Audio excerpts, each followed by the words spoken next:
Torture has remained one of the most violated human rights in Uganda. Although Uganda enacted the Prevention and Prohibition of Torture Act in 2012, which criminalizes torture and is a signatory to the United Nations Convention Against Torture, the realization of the right of freedom from torture, cruel and inhuman degrading treatment remains a paradox. The African Center for Treatment and Rehabilitation of Torture Victims has championed the advocacy towards the effective implementation of the Prevention and Prohibition of Torture Act, as well as provision of holistic rehabilitation and treatment of survivors of torture in Uganda, and has always come up with several interventions to address the numerous challenges. At the beginning, the mandate was treatment and rehabilitation of survivors of torture, but it has grown into advocacy against torture and also research and documentation. In 2018, with support from the Democratic Governance Facility, ACTV, set out to implement a 3-year project titled Torture Prevention and Accountability Project, with the goal of contributing to realization of a Uganda free from torture. And this would be coupled with provision of holistic rehabilitation services that includes medical treatment, psychological counseling, social support, and access to justice.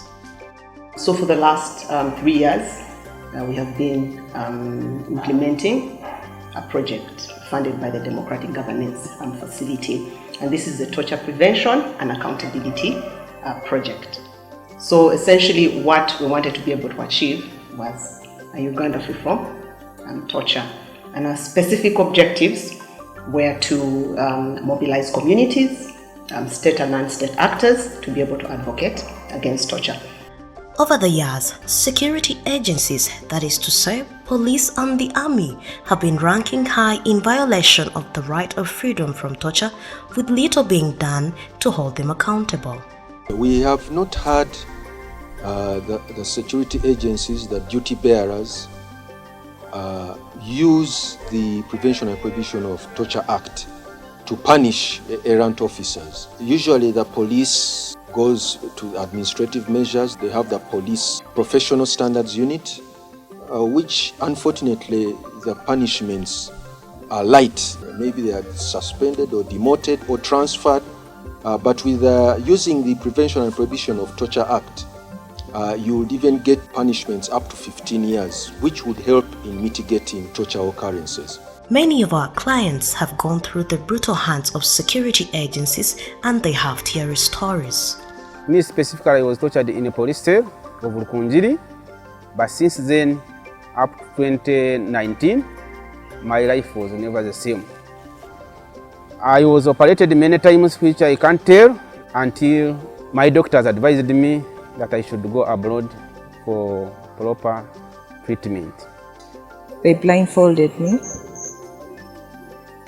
Then I think we reached the destination that where they were supposed to drop me. They were speaking in Swahili.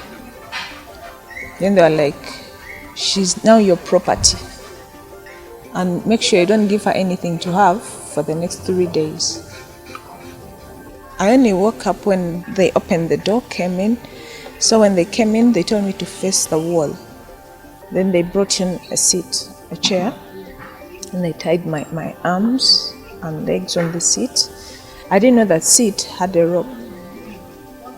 All of a sudden, I just saw they pulled it once, then I turned upside down. Before the inception of the project, the implementation of the Prevention and Prohibition of Torture Act 2012 was still a challenge which had to be addressed. Communities and justice, law and order sector players had limited knowledge of the provisions in the Prevention and Prohibition of Torture Act, which continued to hinder access to justice. We've been building the capacity of criminal justice actors to include the police, the prisons, and the army, but also working closely with the Office of the Directorate of Public Prosecutions in order to ensure that the Prevention and Prohibition of Torture Act is implemented. Has it been an easy journey? No, it has not been an easy journey. Of course, the Prevention and Prohibition of Torture Act, the whole issue of popularizing it for the different actors to be able to appreciate and implement it has been an uphill task. Throughout the project lifespan, ACTV has trained 314 security officers. Justice, law and order sector actors created awareness about torture to 3,530 community members. 1,836 survivors of torture have received free rehabilitation services, which included specialized medical treatment, psychological counseling and social support. Twalimu basatu mu lyato n'ekifulusi kyange eky'omuceere ne bakwata munnange omu ne bamukuba mu lyato lyabwe ne bakwata n'owokubiri naye ne bamukuba mu lyato lyabwe nze baali tebanfuddeeko ne mbabuuza abaaye bano mubakutte tubasange wa ekyo kyankubya bubi nnyo mbu nina olugezigezi nekintuusa ne banjiira n'amazzi ne banjiira ebintu ebiyiika nze bye nayitanga asidi mu bifo byange ebyekyama oli n'aleetanga enkasi n'abikuba naye abasajja abo bennyini abantulugunya ne bajja baŋŋamba twagala ensonga zino tuziggalewo ne mbagamba nze nga nkyalumizibwa ne baŋŋamba twagala tulabe tisete esobola okujjanjaba n'ez'okozesezza ebisinga by'okozesezza byabweru obadde mwetese ssenta biki tubire nga tukikutula ne mbagamba nze tumala kuwona kati nenja mmala wiiki 2 bansindika emulago sina ssente zinyongerayo gaggwawo nga sigendangayo kati awo wenfunira amagezi agantwala mu Human Rights Commission. Ongera mu Human Rights Commission ensindika ku ACTV wetandikira obuyambi bwayo nentwala mu ddwaliro olwakeya gye banteekako natya nnyo neŋŋamba lino eddwaliro gye bandeese naalisasuza ki ate ekyo nakyo kyali kisobola okunzita mukadde ako kubanga nali siri mu mativu nga simanyi na gye nsobola kujja ssente kusasula ddwaliro kyo kye mbabuulira ng'amazima natuuka ne njagala n'okutoloka mu ddwaliro ng'abasawo baŋŋamba tonnawona naye nga nze mmanyi sirina kingenda basasuza okutuusa bansiibula era mu kunsiibula nasanyuka nnyo nga ndaba tebalina kye bannyeze ne ŋŋamba naye katemba kyali awo era kyantwalira ebbanga nga ndi mweraliikirivu nga bwempulira ku ssimu ya ACTV nga neeraliikirira nnyo ŋŋamba bano baagala kunkima ate ngenda basasuza ki.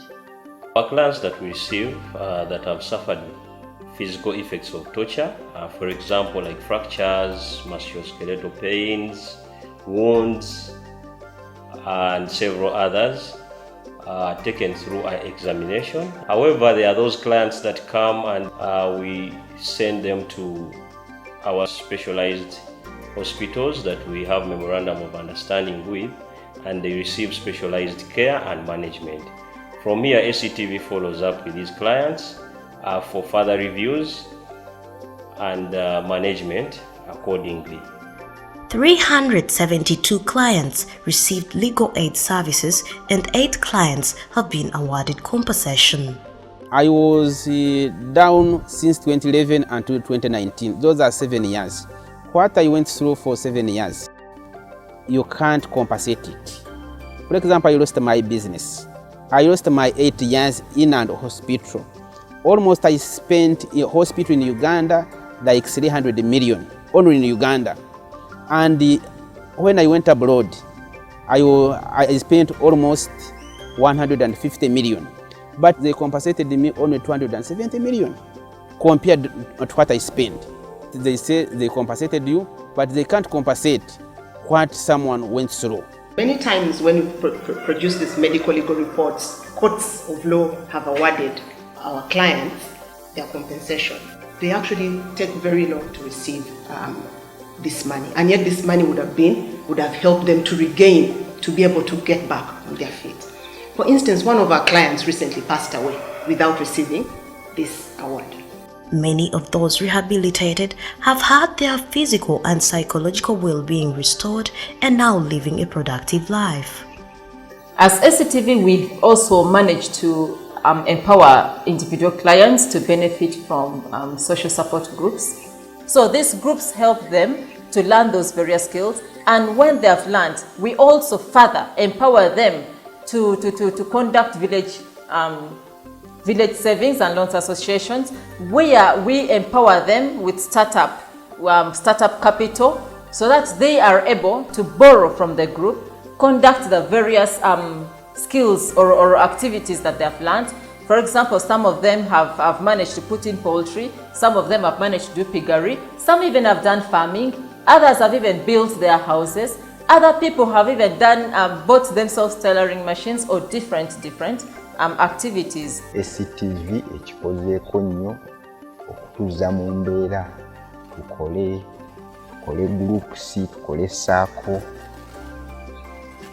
ne bye tukoze byennyini okubyongeramu amaanyi okuba nga bisobola okuzaala, era nsobodde okuzimba ennyumba naye nga plan ya ACTV. This project aimed at seeking for accountability for the acts of torture. Why? Because survivors of torture, one of the ways in which they can actually heal from torture is through ensuring that the perpetrators, those accountable for the acts of torture, are actually held liable in the courts of law. But in order to get accountability for acts of torture, it is important that the duty bearers, and now we are talking about the justice actors, justice, law and order sector actors, really appreciate their role in ensuring that survivors of torture access justice. And that is why we have been working with different ministries, departments and agencies in this particular project to help survivors of torture access justice. Much as this project was a success, there is need to engage different sectors in a multi-stakeholder engagement approach to popularize the Prevention and Prohibition of Torture Act 2012 and enforce its proper implementation.